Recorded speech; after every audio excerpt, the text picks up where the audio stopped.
పిల్లలకి స్కూల్ పాఠశాల అయితే పేరెంట్స్కి స్కూల్ పేరెంట్స్శాల.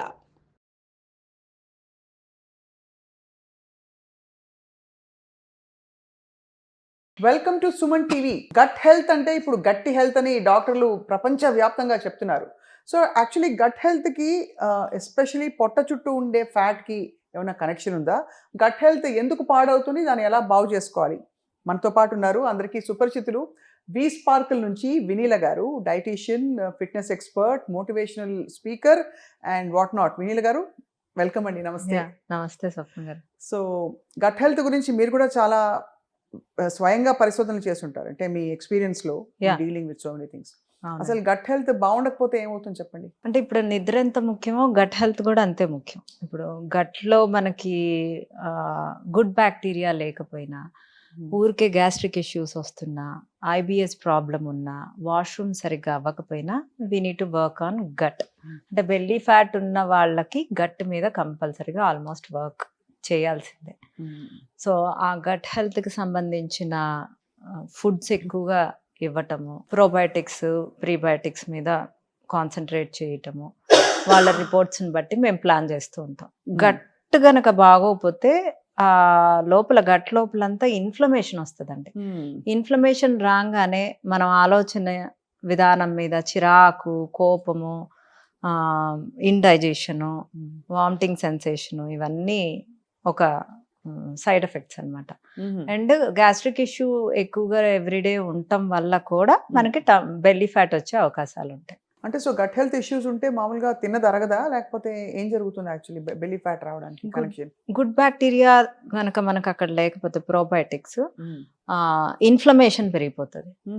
ఇన్ఫ్లమేషన్ పెరిగినప్పుడు ఆబ్వియస్గా మనకి అన్నిటి మీద, అంటే బాడీ ఇన్ఫ్లమేషన్, వాటర్ రిటెన్షన్ అవుతుంది, బాడీ మైండ్ థింకింగ్ మీద ఉంటుంది, చిరాగ్గా ఉంటుంది, వెయిట్ గెయిన్ అవుతూ ఉంటాం. సో మీరు ఎక్స్పీరియన్స్లో మీరు చాలా క్లయింట్స్ని చూసుంటారు. విమెన్, మెన్ కంపేర్ చేసుకుంటే గట్ హెల్త్ ఎవరికి కొంచెం కొద్ది గొప్ప అదుపులో ఉంటుంది అనిపిస్తుంది? ఎక్కువగా ఆల్కహాల్ తీసుకున్నా కూడా గట్ హెల్త్ పాడవుతుంది.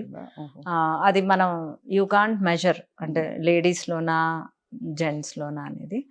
బట్ గట్ హెల్త్ ఆల్మోస్ట్ అందరికీ తక్కువగానే ఉంది ఈ రోజుల్లో మనం తినే ఫుడ్స్కి.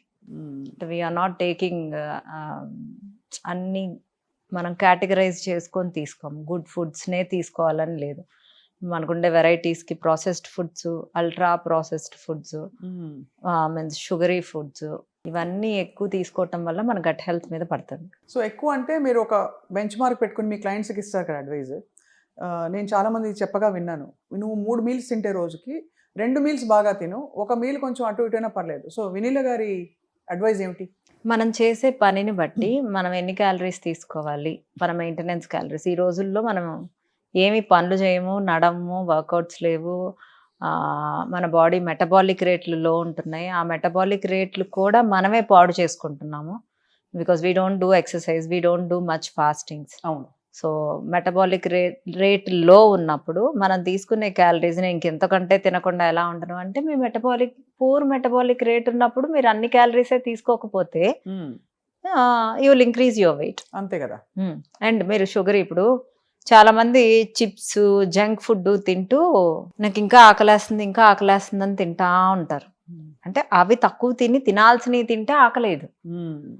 అది అందరం చెయ్యం కదా, అదే కదా మెయిన్. టేస్టీ ఫుడ్స్ అన్ని ప్రాసెస్డ్ ఫుడ్స్లోనే ఉండటం వల్ల అందరూ దానికే అట్రాక్ట్ అవుతున్నారు.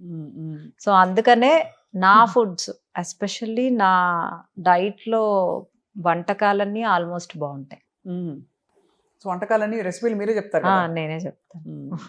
సో యాక్చువల్లీ అందరికీ ఆలోచన రాదు. నాకెందుకో మైండ్ బాగాలేదు, మూడ్ ఆఫ్లో ఉన్నాను, లేదు గ్లూమీగా ఉంది, నిద్ర వస్తుంది, లేదు పొట్ట చుట్టూ నాకు ఎందుకు ఇంత వెయిట్ వచ్చేసింది, బట్టలు సరిగ్గా పట్టడం లేదు అన్నప్పుడు, అరే నా గట్ హెల్త్ బాగాలేదులే అని అనిపించదు. సో గట్ హెల్త్ బాగాలేదు అనడానికి ఒక 3-4 సిమ్టమ్స్ చెప్పండి. హెడేక్ వస్తుందండి. ఓకే. కొంచెం నాజియాగా ఉంటుంది, చిరాగ్గా ఉంటుంది, కింద పార్ట్ ఎప్పుడు ఏదో ఉబ్బినట్లు ఉంటుంది. ఓహో, ఇక్కడ పైన కాదు, కింద. ఓకే, అక్కడ ఉబ్బినట్టుంటే ఇట్స్ బేసికలీ ఉబ్బినట్టుంటే అది కూడా గట్ హెల్త్ బాగాలేదనడానికి ఒక సంకేతం. రైట్. సో ఏ ఫుడ్స్ తినడం వల్ల, లేదు ఏ హ్యాబిట్స్ వల్ల మనకి గట్ హెల్త్ ఆఫ్ అయిపోతుంది? అంటే పట్టాలు తప్పుతుంది. యాక్చువల్గా గట్ హెల్త్కి గుడ్ బ్యాక్టీరియా అవసరం. అందరూ పెరుగు ఒక్కటి తీసుకుంటే సరిపోద్ది అనుకుంటారు. యా యూ కెన్ కాంజీ అని ఉంటుంది. అంటే బీట్రూట్ కట్ చేసి కొంచెం ఆవాల పొడి వేసి చక్కగా వాటర్ పోసి ఒక 24 hours ఫర్మెంట్ చేసేసి అది ఒకరోజు పెరుగు అలా తీసుకుంటా ఉంటే ఫర్మెంటెడ్ వెజిటబుల్స్ అంటే ఒక స్పూన్ వెనిగర్ వేసి కూరగాయలు కట్ చేసేసి అన్ని కూరగాయలు మిక్స్డ్ వెజిటబుల్స్ నిమ్మకాయ పిండి చక్కగా అది కూడా 24 hours ఫర్మెంట్ చేసేసి అది సలాడ్ కింద తినటం వల్ల కూడా గట్ హెల్త్ బాగోదు. ఒకరోజు కాంజీ, ఒకరోజు పొద్దున్నే సద్దన్నం తింటాం చూడండి పెరుగు వేసి ఒకరోజు గెంజి అంటే మనం జస్ట్ గెంజి వంచుతాం కదా, ఆ గెంజి రాత్రి బయట పెట్టేసి పొద్దున్నే తీసుకోవచ్చు. అది తీసుకున్న దాంట్లో కొంచెం అన్నం వేసుకుని తాలింపు వేసుకుని తీసుకోవచ్చు. అది ఒకరోజు ఈ ఫర్మెంటెడ్ వెజిటబుల్స్ ఇది ఒకరోజు తీసుకుంటే సరిపోతుంది. రోజు పెరుగు మజ్జిగ తీసుకోవటం వల్ల సరిపోతుంది అనుకోకుండా మనం గట్ హెల్త్ బాగా అవ్వాలి కాబట్టి ఈ డిఫరెంట్ వెరైటీస్ ప్రోబయోటిక్స్ మనం పెట్టచ్చు. అండ్ పికిల్స్లో కూడా ఉంటుంది. అంటే బట్ పికిల్స్ మళ్ళీ అంత మంచి మనం అంత ఎక్కువగా కన్స్యూమ్ చేయలేము. బటర్ మిల్క్ కానీ పెరుగు కానీ కాంజీ కానీ ఫర్మెంటెడ్ వెజిటబుల్స్ కానీ ఒక బౌల్ కూడా చక్కగా తినొచ్చు మనం తినే ప్రతి మీల్కి ముందు. రైట్. అంటే పెరుగు మజ్జిగలో ఇంకొక కన్సర్న్ ఏంటంటే డైరీ సోర్స్ కూడా మనకి ఇప్పుడు చాలా పెద్ద క్వశ్చన్ మార్క్ గా మారింది. చాలా మందికి పడవండి, పాల పదార్థాలు ఎక్కువ పడవు, అందరికీ తెలియదు. సో అలాంటప్పుడు మనం కొబ్బరి పాలతో పెరుగు, వాల్నట్ మిల్క్ తో పెరుగు, రాగులు పాలతో పెరుగు నా డైట్ లో కూడా ఉంటాయి. అంటే అది తోడుకుంటుందండి. కొంచెం వేడి చేసి ఒక అవెన్ ఉంటే కనుక అవెన్ లో కొంచెం 2-3 పచ్చిమిర్చి కట్ చేసేసేసి అవెన్ లో పెట్టేస్తే అది చక్కగా తోడుకుంటది. సో ఇలా ప్రోబయోటిక్స్ రెగ్యులర్ గా తీసుకోవడం వల్ల గుడ్ బ్యాక్టీరియా పెరిగి బ్యాడ్ బ్యాక్టీరియా తక్కువ అవుతాయి. సో గట్ హెల్త్ ఇంప్రూవ్ అవుతుంది. గట్ హెల్త్ ఇంప్రూవ్ అవ్వాలి, రోజు ప్రోబయోటిక్స్ యాడ్ చేసుకోవాలి. ఓన్లీ పెరుగు తీసుకుంటేనే ప్రోబయోటిక్స్ పెరుగుతాయి అనేది రాంగ్. ఫర్మెంటెడ్ వెజిటబుల్స్, కాంజీ ఈ రెండు చాలా ఇంపార్టెంట్. రైట్. వీటితో పాటు నేను విన్నది ఏంటంటే నిద్ర సరిగ్గా లేకపోతే కూడా గట్ హెల్త్ ఆఫ్ అయిపోతుందని చెప్పి అర్ధరాత్రి పూట చాలా మంది ఏం చేస్తారు, నిద్రపోక 1 గంటకి 12:30కి రాత్రి చక్కగా ఒక బిర్యానీ మంచి దావత్కి వెళ్ళి లాగిచ్చేసి పడుకుంటారు, సరిగ్గా అరగదు. అది ఇలాంటివన్నీ కూడా మనని డిస్టర్బ్ చేస్తాయని చెప్పి. అంటే బిర్యానీ తినొచ్చండి, ఇంట్లో చేసిన బిర్యానీ నేను తినొద్దని అయితే చెప్పను. అసలు ఏం తినొద్దు అంటే మనం ఎందుకు పుట్టాలి అని నేను మాట్లాడతాను. ఆ విధంగా కరెక్ట్గా. సో వారానికి 1-2 సార్లు తినటం తప్పేం లేదు బిర్యానీ. బట్ దేంతో చేశారు, డాల్డాతో చేశారా, ప్రాసెస్డ్ మీట్తో చేశారా? ఈ ప్రాసెస్డ్ మీట్ వల్ల కూడా గట్ పాడవుతుంది. ఇప్పుడు ఫ్రెష్ చికెన్ మనం వెళ్ళి కొట్టించుకొని ఫ్రెష్ మటన్ కొట్టించుకొని వచ్చింది వేరు, మనం ఆర్డర్ చేసుకున్నది అది ఎన్ని రోజుల నుంచి వాళ్ళు స్టోర్ చేయడానికి ఏం కెమికల్స్ కలిపారో అంతే కదా మనకు తెలీదు.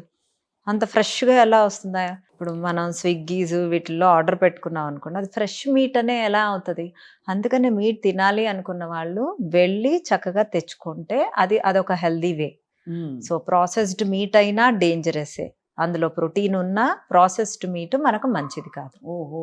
సో మెండనొప్పికి మంది అయిపోయి మోకాలు నొప్పి తెచ్చుకున్నట్టు దానిలో ఇతర ప్రాబ్లమ్స్ వస్తాయి ఎంత ప్రోటీన్ అయితే కూడా.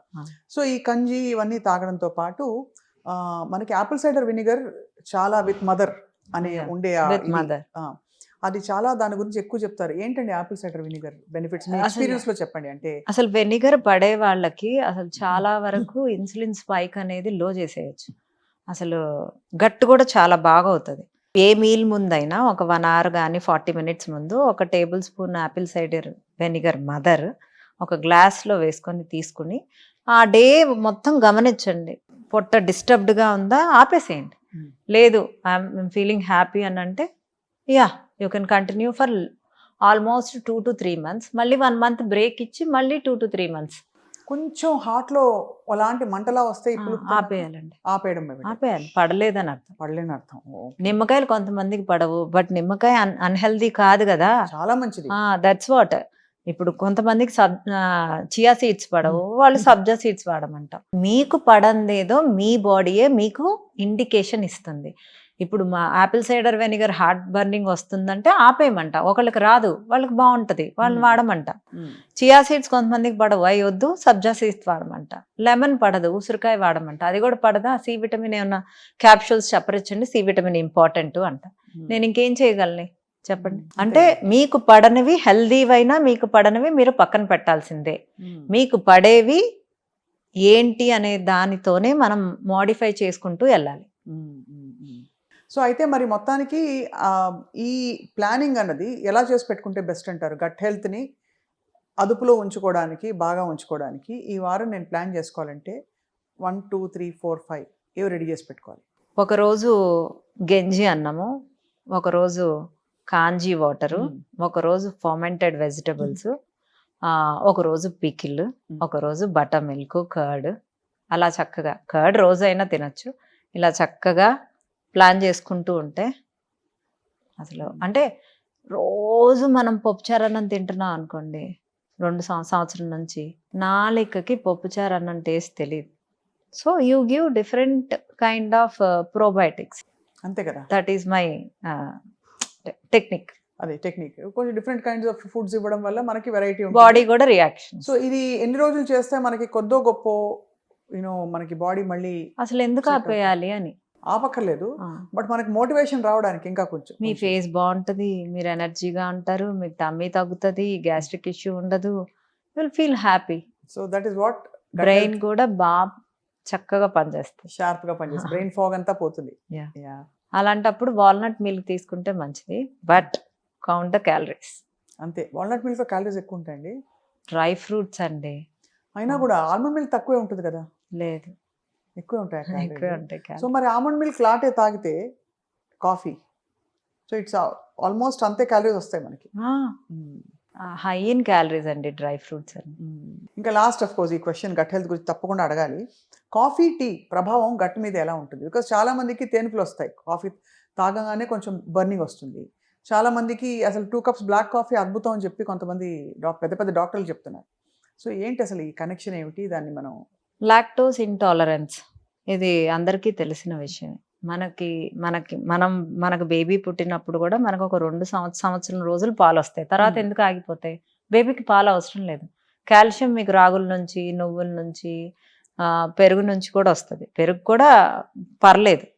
సో మీకు ఇన్ని రకాల కాల్షియం సోర్సెస్ ఉంటున్నప్పుడు మీరు పెరుగు, పాల మీద ఏమీ ఆధారపడక్కర్లేదు. చాలా మందికి ఆ బర్నింగ్ వచ్చినా వాళ్ళు పట్టించుకోరు, ఆ కాఫీ తాగిన ఆనందంలో. వాళ్ళు బ్లాక్ కాఫీకి షిఫ్ట్ అయిపోయి ఆ కెఫిన్ కావాలి అనుకుంటే మిల్క్ అవాయిడ్ చేయాలి. వాళ్ళకి తెలియకుండా హిడెన్ గ్యాస్ట్రిక్ ఇష్యూ ఉంటుంది. లాక్టోస్ ఇంటాలరెన్స్ ఉన్న వాళ్ళకి అంత అంటే ఓవర్గా గ్యాస్ కూడా రాదు, but throughout the day tummy అప్సెట్గా అంటే కొంచెం బిర్రుగా ఉంటుంది. అది వాళ్ళు గమనించరు. నాకు గ్యాస్ట్రిక్ ఇష్యూ ఉంది, అసలు గ్యాస్ట్రిక్ ఇష్యూ దేని వల్ల వస్తుంది అనేది మిమ్మల్ని మీరు గమనించుకోవాలి. ఓహో, అంత శ్రద్ధగా చూస్తేనే, అంటే టెంప్ట్ అయిపోకూడదు ఫుడ్ చూడగానే, అది అప్పుడు తెలుస్తుంది మన బాడీ దేనికి స్పందిస్తుంది అని చెప్పి. ఎనివే మీరు మంచి మంచి రెసిపీస్ ఇస్తారు కాబట్టి గట్ హెల్త్ ఇంప్రూవ్ చేసుకోవడానికి ఒక వారం 10 రోజులు చేస్తే వాళ్ళకే డిఫరెన్స్ తెలుస్తుంది. విన్ల గారు, thank you so much. Very informative, I think చాలా అవసరమైన కాన్వర్జేషన్ ఇది. అఫ్ కోర్స్ ఇంకా చాలా విషయాలు మాట్లాడాలి, మీతో మాట్లాడుతూ ఉందాం as time goes by. Thank you Vineela గారు.